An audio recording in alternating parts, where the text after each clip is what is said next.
user type smart lists. A lot of people don't know this, but in Follow Boss, if you have multiple leads or multiple team members calling on the same lead, it drops that lead off of the other team member smart list. Let's say an ISA, inside sales agent, sets an appointment, agent goes on the appointment, doesn't let the ISA know what happened on the appointment, as often happens. The ISA reaches out to the client to find out what happened on the appointment. And now that client is going to drop off the assigned agent smart list. If they're supposed to call them or reach out to them, they're not going to know. And that's a lead slipping through the cracks. And it definitely happens often in Follow Boss. Also happens with lenders. If you have buyer agents and seller agents working the same lead, it's the exact same scenario. And so what we can do is create a last call by assigned agent parameter. And then we can do that for ISAs or buyer agents and seller agents. And it allows us to create smart lists for specific user type groups. And now you can have multiple agents on the same lead, working the same lead without them dropping the lead off of each other's smart list.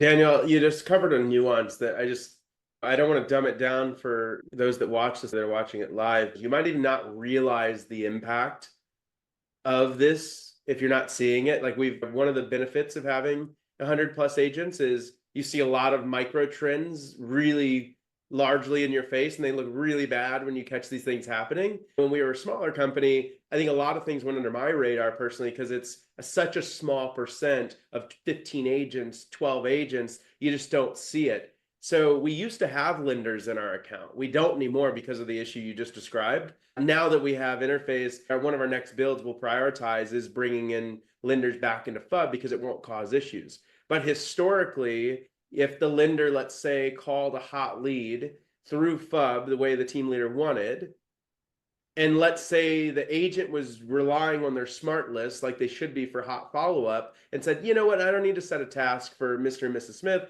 I'm going to call them through my smart list weekly because they're hot.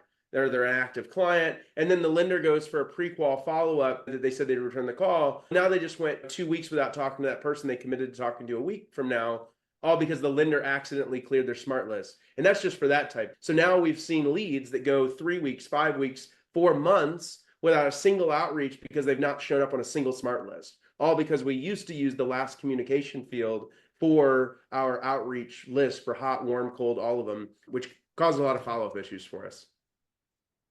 Yeah. And so we heard a lot of feedback on this and went ahead and developed a solution. This is one of the things we can do with our automation platform.